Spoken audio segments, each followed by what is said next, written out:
बड़े अफसोस से और शर्मिंदगी से कहना पड़ रहा है कि हमारे हिंदुस्तान में वैक्सीन की किल्लत है। नरेंद्र मोदी हिंदुस्तान का वजीर आजम ने 6 करोड़ हमारा वैक्सीन दूसरे ममालिक को बेच दिया। सिर्फ हिंदुत्व के ख्वाब सोचते गया, राम मंदिर के तामीर के बारे में सोचते गया, हिंदू राष्ट्र किस तरीके से हमारे मुल्क को तब्दील किया जाना चाहिए वो ख्वाबों में रहा। मौत हुई कोविड वबा के वजह से, उसका जिम्मेदार नरेंद्र मोदी है। नरेंद्र मोदी ने हमारे मुल्क को आबाद नहीं किया। नरेंद्र मोदी ने आबाद किया तो कब्रिस्तानों को आबाद किया तो शमशान घाटों को आबाद किया। नरेंद्र मोदी अस्सलाम वालेकुम, नमस्ते, सत श्री अकाल। आज मैं महावीर अस्पताल का मुआयना करने आया।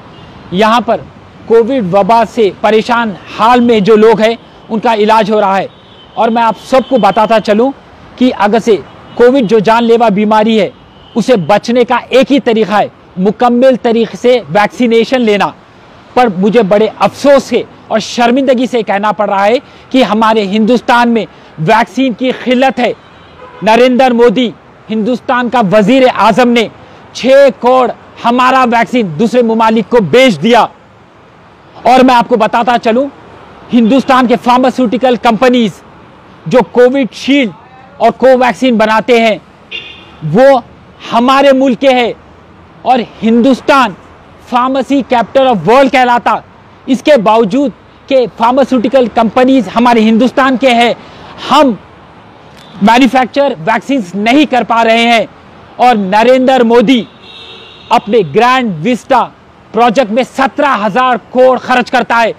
और हमारे कांग्रेस का यह मुतालिबा है कि हिंदुस्तान में मुकम्मल तरीके से वैक्सीनेशन को मुफ्त में किया जाना चाहिए।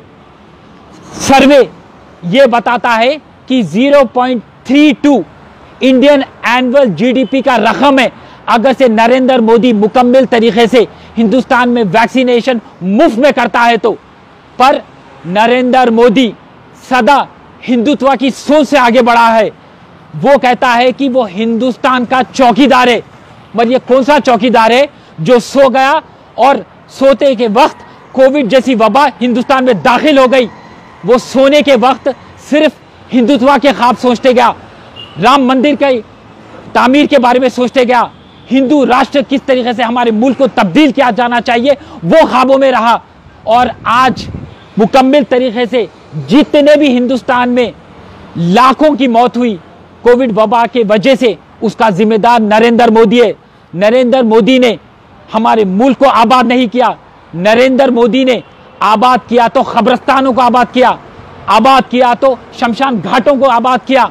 नरेंद्र मोदी, आपको बताता चलूं कि न्यूयॉर्क टाइम्स ये कह रहा है कि सिर्फ 3.8 लोग मुकम्मल तरीके से वैक्सीन ले चुके। 12% ऐसे लोग हैं जिनको सिर्फ एक वक्त का वैक्सीन मिला, सेकेंड डोज नहीं मिल रहा है। पूरे लोग वैक्सीन को लेकर परेशान हाल में। अगर से हम वैक्सीन नहीं लेंगे तो मल्टीपल वेव्स आने वाले हैं। ये हमारा मुतालिबा है, कांग्रेस का मुतालिबा है, साइंटिस्ट का मुतालिबा है कि जल्द से जल्द हिंदुस्तान की आवाम को वैक्सीन दिया जाना चाहिए। और बात आती है जब टीआरएस की, तो हमारा मुतालिबा केसीआर से है कि केसीआर, आप कोविड का इलाज मुफ्त में करिए, ब्लैक फंगस का इलाज मुफ्त में करिए। हम लगातार ये आपसे मुतालिबा करते जा रहे हैं, पर आप इसको लेकर हरकत में नहीं आ रहे हैं।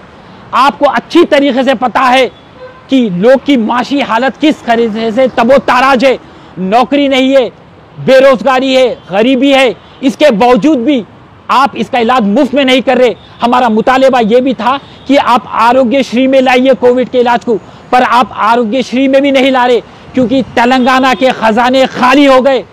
बाप बेटा मिलकर पूरे खजानों को लूट लिया। इरिगेशन प्रोजेक्ट में आप लाखों रुपए खर्च कर डाले फिजूल के। और अब टीआरएस की हुकूमत कैबिनेट मीटिंग करती है और कहती है कि हम 30,000 करोड़ के सरकारी जमीनात और तेलंगाना स्टेट के हाउसिंग बोर्ड के जमीनात हम बेचेंगे और वो पैसों से हम तरक्याती काम करेंगे, कोविड का इलाज करेंगे। अरे वजीर आला है आप, क्या है अरे आप पहले इतने सालों से कोई राह अमल नहीं कर सके, अब ये 30,000 करोड़ के जमीनात बेच के आप क्या करेंगे? आपका तवज्जो सिर्फ इंतखाबात में, और आज आपके सारे मिनिस्टर्स, सारे एमएलए कोई गांधी के पास नहीं नजर आ रहा है, ईएनटी कोटी के पास नजर नहीं आ रहा है, कोटी अस्पताल में नजर नहीं आ रहे, कई भी अस्पतालों में नजर नहीं आ रहे। वो आ रहे हैं तो शराब खानों के सामने शराब खरीदते हुए नजर आ रहे हैं, क्योंकि एटेला राजेंद्र इस्तीफा दे चुका टीआरएस की हुकूमत को, और वो अब इंतखाबात के लिए तैयार हो रहा। हुजूराबाद में बाई इलेक्शन है, उसकी तैयारी में आपके मिनिस्टर्स शराब खरीद रहे हैं, पैसा जमा कर रहे हैं। मगर कोविड का इलाज आप यहाँ पर मुफ्त नहीं कर रहे हैं, क्योंकि आपके खजानों में पैसे पूरे मुकम्मल तरीके से हो चुके। आपकी हुकूमत अली बाबा 40 चोर की हुकूमत है, और आपके खजानों को खाली करने में मुकम्मल तरीके से आप और आपके बेटे का हाथ है। और हमारा लगातार ये मुतालिबा है कि आज गरीब परेशान हाल में है, केसीआर साहब उनके अकाउंट में 6,000 रुपये फराम करो बोल के हम कब से मुतालिबा कर रहे हैं, मगर आप खामोश बैठे हैं। जब आपका दिल चाहा तो आप नेकलेस रोड के सड़क का नाम बदल के पीवी नरसिम्हा राव का मार्ग रख डाले आप नाम, और उसके बाजुकीच हमारे मसाजिदों को आप शहीद कर डाले। उसके बाद आप ये नाम रख के क्या साबित करना चाह रहे, हमें अच्छी तरीके से पता है। आप सॉफ्ट हिंदुत्व का कार्ड फेंक रहे हैं, और ये पीवी नरसिम्हा राव मार्ग का नाम रखकर केसीआर ने एक जूता दारुसलाम पर फेंका है। अरे मुरीदो, अब देखेंगे आपका सदर इस जूते का जवाब दे सकता है या नहीं दे सकता है। एमआईएम तो हिमायती जमात है टीआरएस की, इसका जवाब नहीं दे सकता।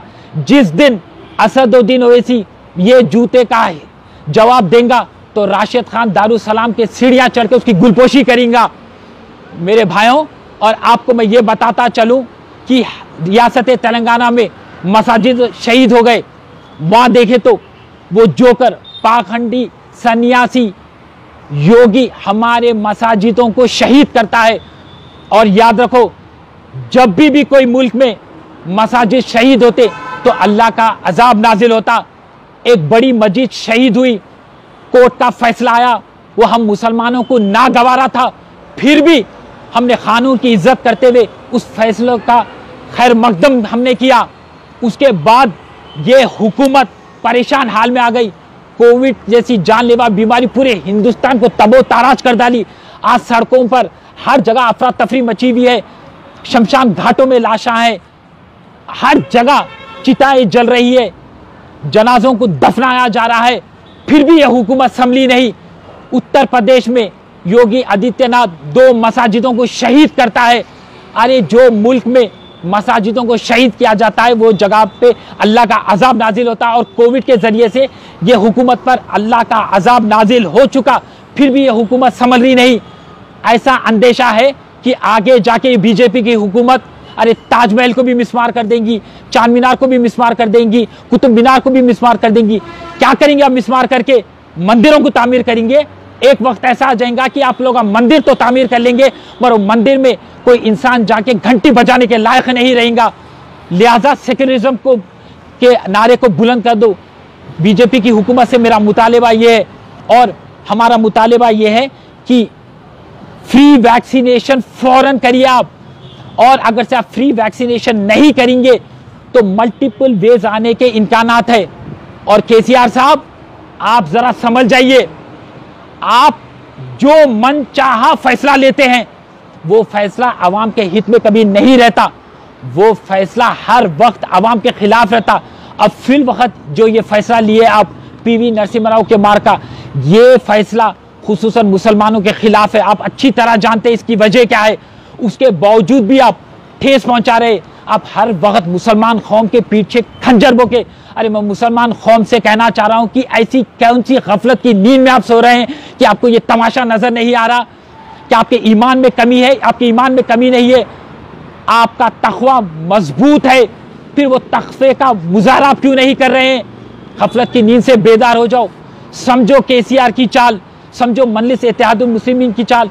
ये कभी आवाम के हो नहीं सकते, ये ना मुसलमान कौम के हो सकते, ना ये रियासत तेलंगाना के हो सकते।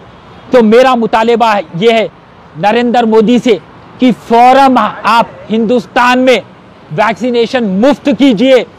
उसके बाद में वजीर आला से मेरा मुतालिबा है कि एक्सग्रेशिया का अमाउंट जो कोविड वबा से मर गए उनके लिए ऐलान करिए 5 लाख का, और हर एक के अकाउंट में 6,000 रुपया फराम कीजिए, और कोविड का इलाज और ब्लैक फंगस का इलाज मुफ्त में करिए, राहत देइए।